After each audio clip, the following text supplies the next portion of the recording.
नरसिंह दास जी श्रीरंगम से। राधे राधे महाराज जी। पूज्य महाराज जी, आपको सादर प्रणाम। महाराज जी, अक्सर देखा जाता है, काफी जगहों पे हमने देखा कि साधना की ऊंचाई पर पहुंचने पर भी अ, लोग, लिखा है इन्होंने, लोग श्री राम, नारायण, कृष्ण जी को, नारायण जी को आदि भगवत स्वरूपों में भी भेद करते हैं। ऐसे लोगों का क्या भगवत प्राप्ति होती है? भेद का स्वरूप आपने क्या समझा? वो अनन्यता के भाव को देखा है आपने कि राग द्वेष के भाव को देखा है? नहीं महाराज जी, वो हमारा वाला अच्छा है, आपका वाला थोड़ा कम है। नहीं, ये गलत बात है। ये गलत बात है। हमारे इष्ट हमारे लिए श्रेष्ठ है, लेकिन हमारे ही इष्ट दूसरों रूपों में विराजमान है, ऐसा कैसे कह सकते हैं?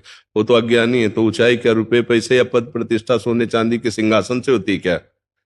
वैसे चांदी के सिंहासन में बैठा तो ऊंचा ही है, ऐसा होता है क्या? ऊंचाई तो अध्यात्म में अंदर की होती है ना। ये तो अंदर बहुत खोखलापन है, इसमें तो कोई दम नहीं है इस बात में।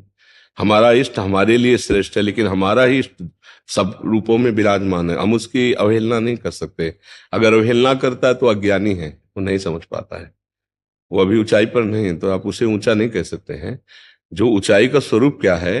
वासुदेवाश्वरमित सामात्मा सुदुर्लभा, भगवान कह रहे हैं।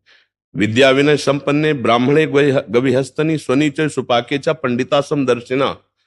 वो तो भगवान स्वरूपों में, अन्य जीवों में भी एक ही भगवान को देखना है। तो फिर अपने इष्ट को सर्वत्र ना मानने वाला पूरा ज्ञानी कैसे हो सकता है? जो अपने ही इष्ट के अन्य भगवत स्वरूपों की अवहेलना करता है, वो घोर अज्ञानी है। उसका किया हुआ पूरा का पूरा साधन ऐसे जैसे राख में किया हुआ हवन किस काम का, ऐसा उसका साधन है। तो फिर शुद्ध अध्यात्म का तो उसको बोध ही नहीं, तो उसकी चर्चा खत्म हो जाती है। आप समझ पा रहे हैं? महाराज जी, वो कहते हैं कि भगवान कृष्ण 16 कला के, भगवान राम 12 कला के, ऐसा करके। ये भक्तों, देखो, ये भक्तों का भाव विनोद तो एक अलग, इसीलिए हमने पूछा अनन्यता की बात है या राग द्वेष की बात है, पहले से पूछा। देखो, भक्तों का भाव विनोद एक अलग विषय होता है। भक्त अपने भाव में, अपने ठाकुर के विनोद में, दो भक्त मिल करके आनंद वर्धन करने के लिए चर्चा करते हैं, वो बात अलग है। लेकिन कला, जैसे एक महारथी वीर, उसे 100 ग्राम उठाना है, तो 100 ग्राम उठा रहा है, लेकिन उसकी सामर्थ्य 100 ग्राम की नहीं है। वो और भी बहुत कुछ कर सकता है, लेकिन वो केवल 100 ग्राम उठा रहा है, क्योंकि उठाने की जरूरत उस समय 100 ग्राम ही है। ऐसे भगवान परशुराम के रूप में अवतार लेते हैं। उनको जो कार्य करना था वो किए। वही भगवान जब राम रूप में अवतार लेते हैं, तो उनके चरणों में धनुष बाण समर्पित करके वो तपस्या को चले जाते हैं। भगवान तो वही है राम, और वही परशुराम है। जितना कार्य परशुराम रूप में करना था उतना किया, जो कार्य राम रूप में करना था वो भगवान राम रूप में किए। लेकिन वही राम है और वही परशुराम है। आप समझ रहे हो? वही गुरु बन करके उपदेश करते हैं, वही शिष्य बन करके उपदेश लेते हैं, वही पूजक बन जाते हैं, वही पूज्य बन जाते हैं। अब देखो, भगवान श्री रामेश्वर की स्थापना करके इष्ट भाव से शिव जी का पूजन करते हैं, और भगवान शिव इष्ट भाव से हनुमान जी रूप धारण करके राम जी की सेवा करते हैं। अब इसमें कौन बड़ा कौन छोटा है ना?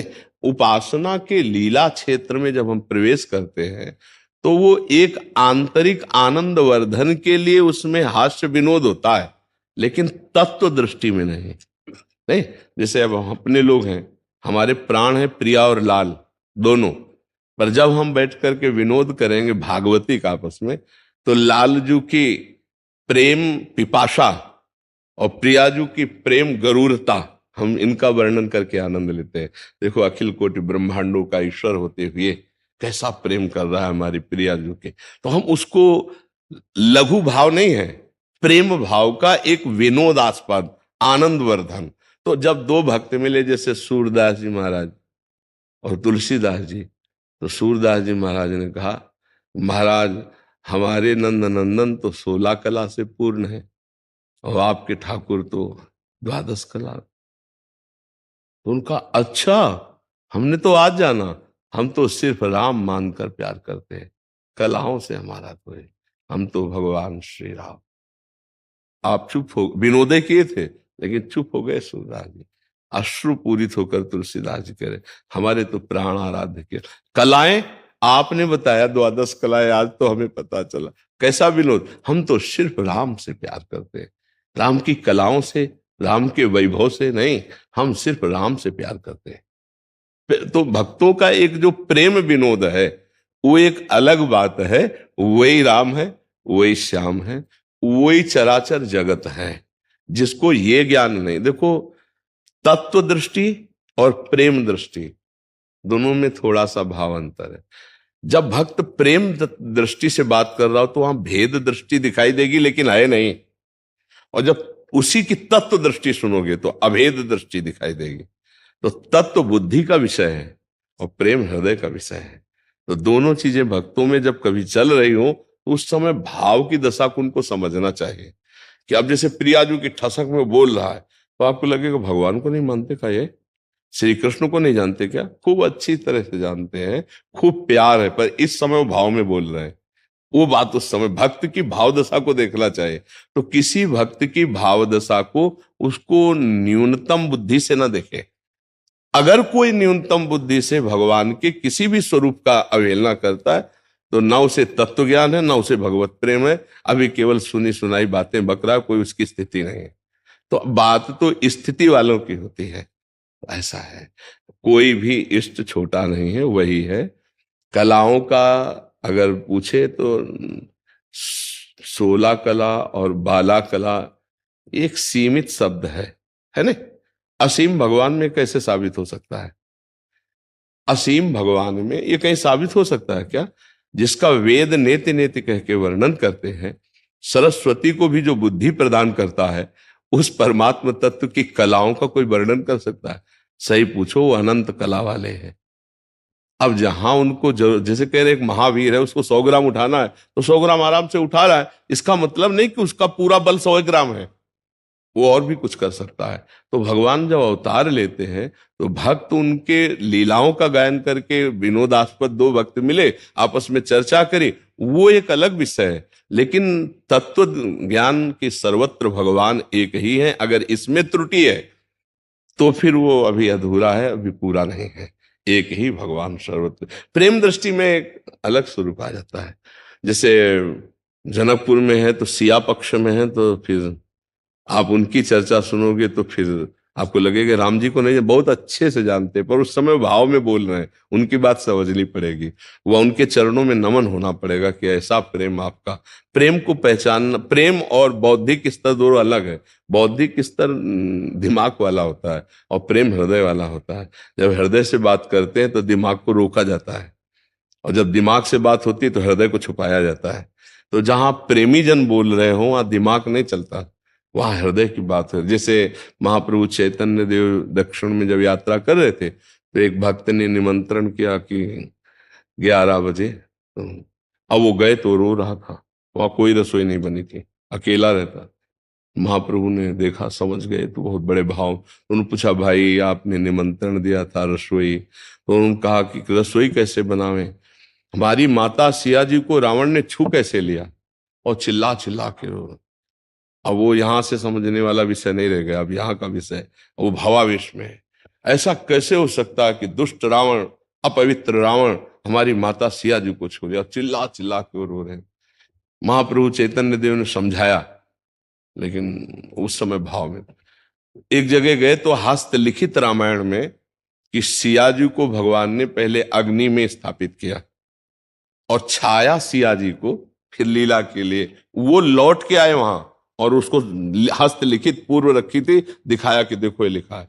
असली सिया जी तो अग्नि में विराजमान थे, और जो छाया रूपी मायामयी सिया जी थी उसको रावण स्पर्श करके ऐसे, तब उनका भाव संबंध हुआ। तब तक वो भावावेश में। एक भक्त थे तो गीता जी को ऐसे लिए रो रहे थे बहुत। महाप्रभु चैतन्य देव जी ने देखा शायद कोई छवि रखी हो, देखा कुछ नहीं, बस गीता जी से। तो उनसे पूछा, भाई गीता में रोने वाली बात क्या, एक भाव प्रसंग हो तो है गीता में, आप क्यों रो रहे हो? तो उनका, मैं देख रहा हूं अखिल कोटि ब्रह्मांडों का ईश्वर अर्जुन के जहां जूते वहां सारथी बना बैठा है, कितना कृपाल, और रोने लगे। अब भक्तों की भावना को समझना बड़ा विचित्र है। वो अपने इसी भाव में रो रहे कि अरे प्रभु इतने बड़े महान होकर अर्जुन के सारथी बने, कितने करुणा में प्रभु, और उस करुणा में रो रहे। तो भक्तों की कुछ भावनाएं होती जिनको किसी भी दिमाग से तौलना नहीं चाहिए, वो उनका भाव विषय है। पर यदि कोई अपने इष्ट की बड़ाई करके अन्य इष्ट की निंदा करता है तो अपने ही इष्ट की करता है, वो अज्ञानी है, वो अभी जानता नहीं है। यहाँ तक कि जो क्रूर हैं, पापी हैं, दुष्ट हैं, उनमें भी पावर तो श्री भगवान ही है। भक्त उनको देखता है, भगवान को ही देखता है। ये क्रूरा अपि पापिनो न च सताम संभाष्य दृष्टया से सर्वान वस्तुतया निरीक्ष, सर्वान वस्तुतया निरीक्ष।